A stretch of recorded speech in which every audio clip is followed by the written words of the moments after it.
Olá, eu estou fazendo esse vídeo em nome da diretoria do UFSCar para a gente conversar um pouquinho sobre a última proposta do governo federal para o nosso reajuste linear emergencial. Bom, como todo mundo vem acompanhando pelos nossos informes e também pela mídia, desde janeiro teve início a Mesa Nacional de Negociação Permanente, convocada pelo governo, com entidades, FONASEF e FONACAT, que são fóruns que congregam entidades sindicais representantes de todas as categorias do Serviço Público Federal. A primeira reunião aconteceu no dia 16 de fevereiro e foi uma reunião em que o governo federal apresentou uma proposta para esse reajuste emergencial linear, que apresentava 3 cenários. Num primeiro cenário, o governo propunha um reajuste de 7,8% a partir de março e o reajuste de 43,6% no auxílio alimentação. No segundo cenário, o governo propunha um reajuste de 8,5% a partir de abril e num terceiro cenário, um reajuste de 9% a partir de maio.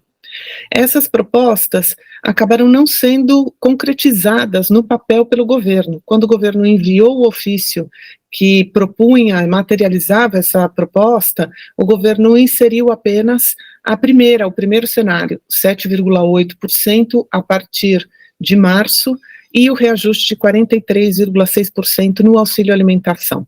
Quando nós avaliamos na nossa categoria essa proposta, a análise foi de que ela estava muito aquém do que era preciso para recompor de fato as perdas da nossa categoria e de todas as categorias do Serviço Federal, e essa avaliação foi unânime em todas as entidades. Então, na segunda mesa de negociação, na segunda reunião que aconteceu em 28 de fevereiro, as entidades disseram isso para o governo, levaram a insatisfação diante dessa proposta de 7,8%, inclusive porque ela sequer chegava ao que estava previsto já na lei orçamentária de 2023, que havia sido aprovado em dezembro do ano passado.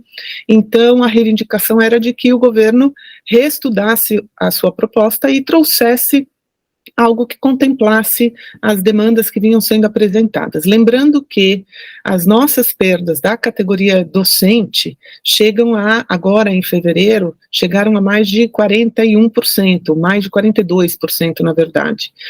Outras categorias que tiveram reajustes quando nós não tivemos, têm outros índices. E é por isso que nesse momento de luta em unidade das categorias, o índice com o qual o FONASEF e o FONACAT, esses fóruns que congregam as entidades, o índice com o qual eles estão trabalhando é de 27%, considerando que o que é unanimidade para todo o Serviço Público Federal é a perda ocasionada pela inflação apenas durante o governo Bolsonaro. Então, é com esse índice de 27% que esses fóruns têm dito para o governo, olha, 7,8% da primeira proposta é muito pouco, né? Mesmo considerando o reajuste do auxílio alimentação. Mas também precisamos lembrar, o auxílio alimentação, esses auxílios e benefícios, não incidem sobre o salário base, e isso ocasiona perdas, vai acumulando perdas para as pessoas aposentadas, né? Bom, após a segunda mesa de negociação, o governo reestudou, então, a proposta, e na semana passada, no dia 10, na sexta-feira, dia 10 de março, o governo apresentou uma nova proposta. Na verdade, não foi bem uma nova proposta. O governo voltou a trazer aqueles cenários da primeira reunião.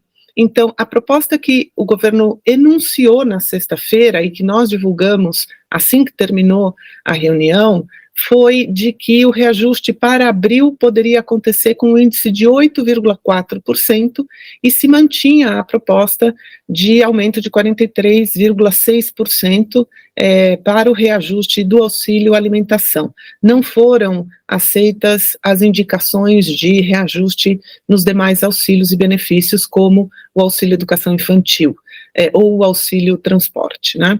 Bom, diante desse cenário, várias entidades ali se manifestaram, e o governo, em uma das respostas a essas manifestações, chegou a falar novamente sobre os 9% a partir de maio, que era aquele terceiro cenário que havia aparecido na primeira reunião na metade de fevereiro.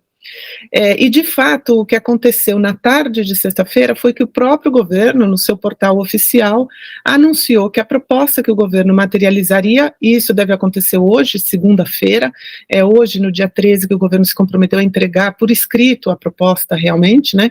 Então, o que a gente espera é que o governo materialize a proposta de 9% de reajuste linear para todas as categorias do serviço público já a partir de maio.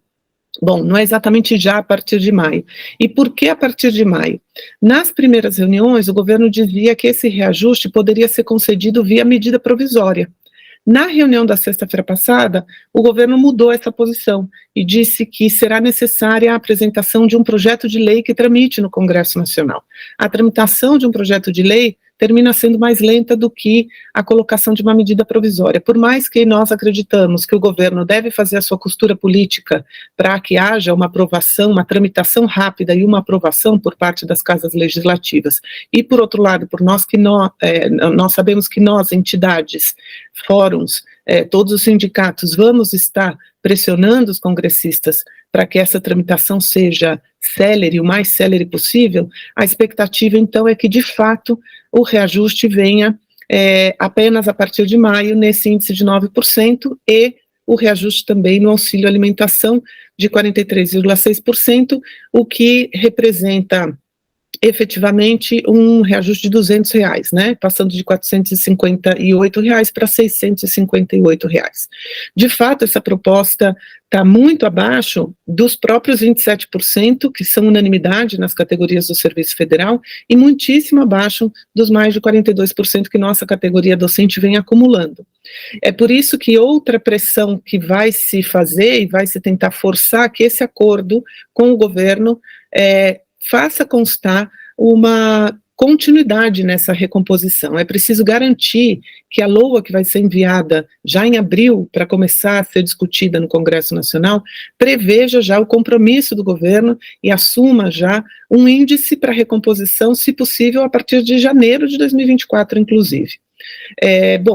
Algo que é importante dizer também é que as entidades estão julgando que esse processo de negociação nessa mesa permanente que foi iniciada, está chegando ao seu limite. O governo está bastante intransigente com relação a esses 9% e ao cumprimento do que está na LOA para 2023, e o que as entidades têm visto como perspectiva, de maneira mais propositiva, é que o governo aceite esse compromisso de dar continuidade a esse processo de recomposição linear das categorias e, por outro lado, que já em abril se iniciem as mesas setoriais. E aí, nas mesas setoriais, a gente pretende tratar tanto pautas que não têm a ver com as questões salariais, mas também com as questões salariais, né? A gente não pode deixar de dizer ao governo que, no caso da categoria docente, nós estamos acumulando, desde o último acordo de reajuste, mais de 42%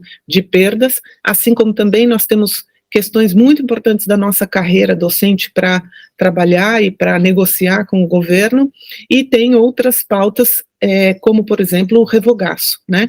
Inclusive, nesta semana, dia 15, é um dia nacional de mobilização pela revogação da reforma do ensino médio, uma das bandeiras que nós temos defendido veementemente, porque já se tem estudos e já se tem uma série de reflexões que mostram o quanto esse novo ensino médio tem prejudicado nossas estudantes e nossos estudantes. Bom, a UFSCar deve chamar a assembleia, em breve a convocatória vai ser encaminhada para todo mundo, e a gente espera, até o final dessa semana, então, poder discutir, debater com toda a categoria essa proposta e tirar a nossa posição. A próxima reunião com o governo deve acontecer no dia 20 de março, na segunda-feira da semana que vem. Bom, é isso por enquanto, ficamos em contato e nós estamos sempre à disposição para conversar, dialogar e esclarecer o que for preciso.